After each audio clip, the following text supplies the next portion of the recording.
Hello friends, എല്ലാവർക്കും winners അക്കാദമിയുടെ പുതിയൊരു വീഡിയോയിലേക്ക് സ്വാഗതം. കഴിഞ്ഞ ക്ലാസ്സിൽ നമ്മൾ ചർച്ച ചെയ്തത് അനാൽ ഹിസ്റ്ററിയെ പറ്റിയാണ്. മാർക്ക് ബ്ലോക്ക്, ലൂസിയൻ ഫെബ്വറെ, ഇങ്ങനത്തെ ചരിത്രകാരന്മാരെ പറ്റിയൊക്കെ കഴിഞ്ഞ ക്ലാസ്സിൽ നമ്മൾ ചർച്ച ചെയ്തിട്ടുണ്ട്. ഇന്നത്തെ ക്ലാസ്സിൽ നമ്മൾ ചർച്ച ചെയ്യാൻ പോകുന്നത് ഹിസ്റ്ററി ഓഫ് മെൻറ്റാലിറ്റീസ്, അതായത് മനോഭാവങ്ങളുടെ ചരിത്രത്തെ പറ്റിയാണ്. അപ്പോൾ മനുഷ്യന്മാർക്ക് പല രീതിയിലുള്ള മനോഭാവങ്ങളേക്കാരം. അപ്പോൾ ഈ ഒരു മനോഭാവ ചരിത്രത്തിലെ ചരിത്രകാരന്മാർ മനുഷ്യന്മാർക്ക് അവരുടെ ജീവിതത്തിനോടുള്ള മനോഭാവം എങ്ങനെയാണോ ആ ഒരു മനോഭാവത്തിനാണ് ഒരു പ്രാധാന്യം നൽകിയത്. നമുക്ക് കൂടുതൽ വിശദീകരിക്കാൻ നമുക്ക് ക്ലാസ്സിലോട്ട് കിടക്കാം. ഇതിൽ പ്രധാനപ്പെട്ട ഒരു വ്യക്തിയാണ് മനോഭാവ ചരിത്രത്തിലെ പ്രധാനപ്പെട്ട ഒരു ചരിത്രകാരനാണ് ഫിലിപ്പെ ആരിസ് എന്ന് പറയുന്ന ആൾ. അപ്പോൾ നമ്മൾ അനാൽ സ്കൂൾ നേരത്തെ പഠിച്ചതാണ്. കഴിഞ്ഞ ക്ലാസ്സിൽ അനാൽ ചരിത്രത്തെ പറ്റിയൊക്കെ പഠിച്ചു. അത് കേൾക്കാത്തവരുണ്ടെങ്കിൽ പോയി കേൾക്കാം. അതിൻ്റെ ഡിസ്ക്രിപ്ഷനിൽ ഞാൻ ആ ഒരു ഹിസ്റ്റോറിയോഗ്രഫിയുടെ പ്ലേലിസ്റ്റിൻ്റെ ലിങ്ക് ഞാൻ കൊടുക്കാം. അപ്പോൾ ഈ അനാൽ സ്കൂളിൻ്റെ മൂന്നാം തലമുറയിൽപ്പെട്ട ചരിത്രകാരന്മാരാണ് ഈ ഒരു മനോഭാവങ്ങളുടെ ചരിത്രത്തിൻ്റെ ഉപജ്ഞാതാക്കൾ എന്നറിയപ്പെടുന്നത്. അതായത് ഓരോ കാലഘട്ടം ഇങ്ങനെ കഴിയുന്തോറും ലൂസിയൻ ഫെബ്വറെ കഴിഞ്ഞു, മാർക്ക് ബ്ലോക്ക് കഴിഞ്ഞു, അങ്ങനത്തെ കുറേ ആൾക്കാർ കഴിഞ്ഞു. അങ്ങനത്തെ ഒരു മൂന്നാം തലമുറ, ആ മൂന്നാം തലമുറയിൽപ്പെട്ട ആൾക്കാരാണ് ഈ ഒരു മനോഭാവങ്ങളുടെ ചരിത്രത്തിൻ്റെ ഉപജ്ഞാതാക്കൾ. അവരാണ് ഇതിനെ കണ്ടുപിടിച്ചത്. അപ്പോൾ അതിൽ പ്രധാനപ്പെട്ട ഒരു ചരിത്രകാരനാണ് ഫിലിപ്പെ ആരിസ് എന്ന് പറയുന്ന ആൾ. ഫിലിപ്പെ ഹാരിസ് എന്നതി കൊടുത്തിട്ടുണ്ട്. ചെറിയൊരു ടൈപ്പിംഗ് മിസ്റ്റേക്കാണ്. ഹാരിസ് അല്ല, ആരിസ് എന്നാണ്. നമ്മുടെ അല്ലേ ആണ്. അപ്പോൾ ഫിലിപ്പെ ആരിസ് ആണെന്ത് ഈ ഒരു ഹിസ്റ്ററി ഓഫ് മെൻറ്റാലിറ്റീസിലെ പ്രധാനപ്പെട്ട ഒരു ചരിത്രകാരൻ എന്ന് പറയുന്നത്. അപ്പോൾ ഇവർ പ്രധാനം കൊടുത്തത് ചരിത്ര സംഭവങ്ങൾക്കല്ല, ഓരോ സംഭവങ്ങളോടും മനുഷ്യന്മാരുടെ മനോഭാവം എങ്ങനെയാണ്, മനുഷ്യന്മാരുടെ പ്രവൃത്തികളോട് അവരുടെ മനോഭാവം എങ്ങനെയാണ്, ആ ഒരു മനോഭാവത്തിനാണ് ഇവർ പ്രാധാന്യം കൊടുത്തത്. അതാണ് ആ ഒരു അടുത്ത പോയിന്റിൽ പറയുന്നത്. മൂന്നാം തലമുറ ചരിത്രകാരന്മാർ പ്രാധാന്യം നൽകിയത് ചരിത്ര പുനർനിർമ്മാണത്തെ നിർണ്ണയിക്കുന്ന മനുഷ്യ മനോഭാവങ്ങൾക്ക് അഥവാ മെൻറ്റാലിറ്റിക്കാണെന്നുള്ളതാണ്. പിന്നെ അടുത്തതായിട്ട് പറയുന്നത് എന്താ വെച്ചാൽ ഈ ഓരോ മനുഷ്യന്മാർക്കും വ്യത്യസ്ത മനോഭാവികാരം. അതായത് നമ്മളിപ്പോൾ മനുഷ്യന്മാരാണ്, ഇങ്ങനെ ഈ ഭൂമിയിൽ ഇങ്ങനെ ജീവിച്ചു പോകുന്നുണ്ട്. അപ്പോൾ കുറേ പ്രവർത്തനങ്ങൾ ചെയ്യുന്നുണ്ട്. അപ്പോൾ ഒരു സാധാരണ മനുഷ്യൻ തൻ്റെ ജീവിതത്തിനോട് എങ്ങനെയാണ് പെരുമാറുന്നത്, അതാണ് ചരിത്രം. അതായത് ആ ഒരു മനുഷ്യൻ എങ്ങനെ പ്രവർത്തിക്കുന്നു, തൻ്റെ മനോഭാവം അനുസരിച്ച് എങ്ങനെ പ്രവർത്തിക്കുന്നു, ആ പ്രവർത്തനമാണെന്ത് ചരിത്രമായിട്ട് രചിക്കപ്പെടുന്നത് എന്നാണ് ആര് പറയുന്നത്, ഈ ഒരു മെൻറ്റാലിറ്റീസ് ചരിത്രകാരന്മാർ പറയുന്നത്. പിന്നെ സംവേദനങ്ങളുടെ ചരിത്രം, ചരിത്രപരമായ മനഃശാസ്ത്രം, വീക്ഷണങ്ങളുടെയും ധാരണകളുടെയും ചരിത്രം എന്നിങ്ങനെയൊക്കെ ഈ ഒരു ഹിസ്റ്ററി ഓഫ് മെൻറ്റാലിറ്റീസ് അഥവാ മനോഭാവത്തിൻ്റെ ചരിത്രം അറിയപ്പെടുന്നുണ്ട്. എന്തൊക്കെ പേരാൾ? സംവേദനങ്ങളുടെ ചരിത്രം, ചരിത്രപരമായ മനഃശാസ്ത്രം, അതുപോലെ തന്നെ വീക്ഷണങ്ങളുടെയും ധാരണകളുടെയും ചരിത്രം. ഈ പേരിലൊക്കെ അറിയപ്പെടുന്ന ഒരു ശാസ്ത്രശാഖയാണ് ഈ ഒരു ഹിസ്റ്ററി ഓഫ് മെൻറ്റാലിറ്റീസ് എന്ന് പറയുന്നത്. പിന്നെ ഇതിൽപ്പെട്ട പ്രധാനപ്പെട്ട കുറച്ച് ബുക്സുകൾ പരിചയപ്പെടാം. അതായത് ചരിത്രപരമായ മനഃശാസ്ത്രം, ഇത് ആരെ എഴുതിയതാണ്? ലൂസിയൻ ഫെബ്വർ നമ്മൾ പഠിച്ചതാണ് കഴിഞ്ഞ ക്ലാസ്സിൽ. ഈ ഒരു അനാൽ ഹിസ്റ്ററിയിലെ പ്രധാനപ്പെട്ട ഒരു ചരിത്രകാരനായിരുന്നു ആര്? ലൂസിയൻ ഫെബ്വർ. അപ്പോൾ ഈ ഒരു ലൂസിയൻ ഫെബ്വറിൻ്റെ പ്രധാനപ്പെട്ട ഒരു ഗ്രന്ഥമാണ് ചരിത്രപരമായ മനഃശാസ്ത്രം. അത് ഈ ഒരു ചരിത്രപരമായ മനഃശാസ്ത്രം എന്നുള്ളത് ഹിസ്റ്ററി ഓഫ് മെൻറ്റാലിറ്റീസിലെ അഥവാ മനോഭാവ ചരിത്രത്തിലെ പ്രധാനപ്പെട്ട ഗ്രന്ഥമാണ്. പിന്നെ അടുത്തതാണ് the royal touch, mark block. ഇതും നമ്മൾ കഴിഞ്ഞ ക്ലാസ്സിൽ ചർച്ച ചെയ്ത വിഷയമാണ്. പിന്നെ അടുത്തത് റോബർട്ട് മന്ത്രോവിൻ്റെ ആധുനിക ഫ്രാൻസിനൊരു മുഖവുര എന്നുള്ളത്.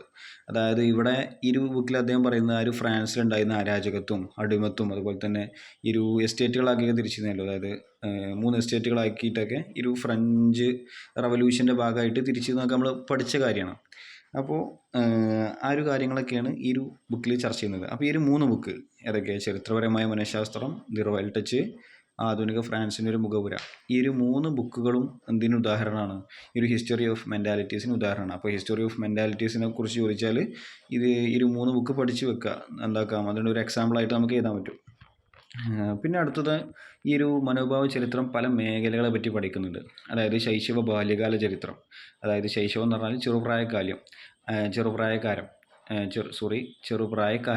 അപ്പോൾ ആ ഒരു കാലഘട്ടത്തെ പറ്റി പഠിക്കുന്നുണ്ട്. അതുപോലെ തന്നെ കുടുംബചരിത്രം, പെരുമാറ്റ രീതികളുടെ ചരിത്രം, ശുചിത്വ ചരിത്രം, വസ്ത്രചരിത്രം, ലൈംഗിക മനോഭാവം, ഇങ്ങനത്തെ കാര്യങ്ങളൊക്കെ പറ്റി ഒന്നാകുന്നുണ്ട് ആ ഒരു ഹിസ്റ്ററി ഓഫ് മെൻറ്റാലിറ്റീസ് പഠിക്കുന്നുണ്ട്. അതായത് ഒരു മനുഷ്യൻ എങ്ങനെ വസ്ത്രം ധരിക്കുന്നു, അയാൾക്ക് ഇങ്ങനെ വസ്ത്രം ധരിക്കുന്നുണ്ട്, അയാളുടെ മനോഭാവം എന്ത്, ഇപ്പോൾ ഉദാഹരണത്തിന് നമ്മുടെ സമകാലിക ലോകം സമകാലിക കാലത്തിലേക്ക് തട്ടിച്ചു നോക്കുകയാണെങ്കിൽ ഇപ്പോൾ ഉദാഹരണത്തിന് ചുരിദാർ ഇടുന്നുണ്ട് ആ ഒരു സ്ത്രീക്ക് എങ്ങനെയാണ് ആ സ്ത്രീക്ക് ഫീൽ ചെയ്യുന്നത്, അല്ലെങ്കിൽ പർദ്ദ ഇടുന്നത് ആ സ്ത്രീക്ക് എങ്ങനെയാണ് ഫീൽ ചെയ്യുന്നത്. ഇങ്ങനെ ഒരു വസ്ത്രചരിത്രം, അങ്ങനെ ഒരു മനുഷ്യൻ്റെ മനോഭാവങ്ങൾക്ക് പ്രാധാന്യം നൽകിയിട്ട് ചരിത്രം രചിക്കുന്നതിനാണ് എന്തെന്ന് പറയാം, ഈ ഒരു മനോഭാവ ചരിത്രം അഥവാ ഹിസ്റ്ററി ഓഫ് മെൻറ്റാലിറ്റീസ് എന്ന് പറയാം. അപ്പോൾ നമ്മൾ നേരത്തെ ചർച്ച ചെയ്ത വിഷയമാണ്. ഇതിലെ പ്രധാനപ്പെട്ട ഒരു ചരിത്രകാരനാണ് ആര്, ഫിലിപ്പെ ആരിസ് എന്ന് പറയുന്ന ആൾ. അപ്പോൾ ഈ ഒരു ഫിലിപ്പെ ആരിസ് എന്ന് പറയുന്നത് ഈ ഒരു മനോഭാവ ചരിത്രത്തിൻ്റെ വാക്താവ് തന്നെയാണ്. അതുപോലെ തന്നെ ഫ്രഞ്ച്, അതായത് ഫ്രാൻസിലെ ഒരു ജനസംഖ്യാ ശാസ്ത്രജ്ഞനാണ് ആര്, ഈ ഒരു ഫിലിപ്പെ ആരിസ് എന്ന് പറയുന്നത്. അപ്പോൾ അങ്ങനെ അദ്ദേഹം എന്തായി, ഒരു സാധാരണ ജനങ്ങളുടെ മനോഭാവത്തൊക്കെ മനസ്സിലാക്കിയിട്ട് ഈ ഒരു ചരിത്രത്തെ അപഗ്രഥിക്കാൻ തുടങ്ങി എന്നുള്ളതാണ് അദ്ദേഹത്തിൻ്റെ പ്രധാനപ്പെട്ട ഒരു സംഭാവന എന്നുള്ളത്. പിന്നെ അദ്ദേഹത്തിൻ്റെ പ്രധാനപ്പെട്ട ഒരു 2 ഗ്രന്ഥങ്ങളാണ്. ഒന്ന് നമ്മുടെ മരണസമയം, പിന്നെ അതുപോലെ തന്നെ ശൈശവ നൂറ്റാണ്ടുകളിലൂടെ കുടുംബജീവിതത്തിൻ്റെ സാമൂഹ്യ ചരിത്രം. ഒറ്റ ബുക്കാണ് ശൈശവ നൂറ്റാണ്ടുകളിലൂടെ കുടുംബജീവിതത്തിൻ്റെ സാമൂഹ്യ ചരിത്രം എന്നുള്ളത്. പിന്നെ അടുത്ത ബുക്കാണ് നമ്മുടെ മരണസമയം. അപ്പോൾ ഈ ഒരു നമ്മുടെ മരണസമയത്തിൽ അദ്ദേഹം മരണത്തെ വ്യത്യസ്ത രൂപങ്ങളാക്കി തരംതിരിക്കുന്നുണ്ട്.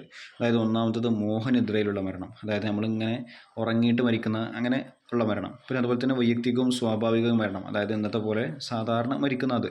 പിന്നെ അപരൻ്റെ മരണം, വന്യമായ മരണം. ഇങ്ങനത്തെ 4 ടൈപ്പ് ഓഫ് ഡെത്ത്, അതായത് 4 രീതിയിലാണ് മരണങ്ങൾ ഉള്ളതെന്നാണ് അദ്ദേഹം പറയുന്നത്. ഒന്നാമത്തത് മോഹനിദ്രയിലുള്ള മരണം, പിന്നെ വൈയക്തികവും സ്വാഭാവികവും മരണം, പിന്നെ അപരൻ്റെ മരണം, പിന്നെ വന്യമായ മരണം. വന്യമായ മരണം എന്ന് പറഞ്ഞാൽ വളരെ ഡേഞ്ചറൊക്കെ ആയിക്കാണ്ട് മരിക്കുന്നില്ല, ആണ് വന്യമായ മരണം എന്ന് പറയാം.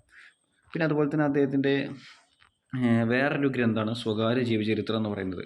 ഇത് 5 വാല്യങ്ങളുള്ള ഒരു ഗ്രന്ഥമാണ്. പക്ഷേ നിർഭാഗ്യവശാൽ എന്തായിട്ടില്ല, അദ്ദേഹത്തിൻ്റെ ജീവിതകാലത്ത് ഈ ഒരു ഗ്രന്ഥം പ്രസിദ്ധീകരിക്കപ്പെടുത്താൻ അദ്ദേഹത്തിന് കഴിഞ്ഞിട്ടില്ല. പിന്നീട് അദ്ദേഹത്തിൻ്റെ ശിഷ്യന്മാരൊക്കെയാണ് എന്താവുന്നത്, ഈ ഒരു ഗ്രന്ഥം പ്രസിദ്ധീകരിക്കുന്നത്. പിന്നെ ഇതിൻ്റെ പ്രത്യേകത എന്താണെന്ന് വെച്ചാൽ, അദ്ദേഹം 25 വർഷമായിട്ട് ഈ ഒരു ബുക്കിൻ്റെ പിന്നാലെയായിരുന്നു. 25 വർഷം ഗവേഷണം ചെയ്ത് കാര്യങ്ങളൊക്കെ കണ്ടെത്തിയിട്ട് രചിച്ചൊരു ഗ്രന്ഥമായിരുന്നു ഈ ഒരു സ്വകാര്യ ജീവചരിത്രം എന്ന് പറയുന്നത്. അപ്പോൾ അതുകൊണ്ട് തന്നെ അദ്ദേഹത്തിന് എന്തായില്ല, അദ്ദേഹത്തിൻ്റെ മരണത്തിന് മുന്നേ ഈ ഒരു ഗ്രന്ഥം പ്രസിദ്ധീകരിക്കാൻ കഴിഞ്ഞില്ല. അദ്ദേഹത്തിൻ്റെ മരണത്തിന് ശേഷം അദ്ദേഹത്തിൻ്റെ അനുയായികൾ, അദ്ദേഹത്തിൻ്റെ ശിഷ്യന്മാരെന്തായി ഇത് പ്രസിദ്ധീകരിച്ചു എന്നുള്ളതാണ്. അപ്പോൾ ഇത്തരത്തിൽ ഈ ഒരു പോയിൻ്റൊക്കെയാണ് നമുക്ക് ഈ ഒരു ഹിസ്റ്ററി ഓഫ് മെൻറ്റാലിറ്റീസിലും അതുപോലെ തന്നെ ഫിലിപ്പെ ആരിസിനെ പറ്റിയും പഠിക്കാനുള്ളത്. അപ്പോൾ ഹിസ്റ്ററി ഓഫ് മെൻറ്റാലിറ്റീസ് എന്ന് കേട്ടാൽ തന്നെ നമ്മൾ ആദ്യം ആരെ കുറിച്ച് ഓർക്കണം, ഫിലിപ്പെ ആരിസിനെ കുറിച്ച് ഓർക്കണം. അപ്പോൾ ഈ ഒരു ക്ലാസ് ഇത്രേ ഉള്ളൂ. ഇതിലെന്തെങ്കിലും സംശയങ്ങൾ ഉണ്ടെന്നുണ്ടെങ്കിൽ ചോദിക്കുക. അതുപോലെ തന്നെ നമ്മുടെ ഈ ഒരു ചാനൽ ഉപകാരപ്പെട്ടു എന്ന് തോന്നുകയാണെങ്കിൽ മാത്രം എന്താവുക, ഒന്ന് സബ്സ്ക്രൈബ് ചെയ്യുക, ലൈക്ക് ചെയ്യുക. അതുപോലെ തന്നെ നിങ്ങളുടെ ഈ ഒരു ഹിസ്റ്ററി പഠിക്കുന്ന കൂട്ടുകാർക്ക് ഷെയർ ചെയ്യുകയും ചെയ്യുക.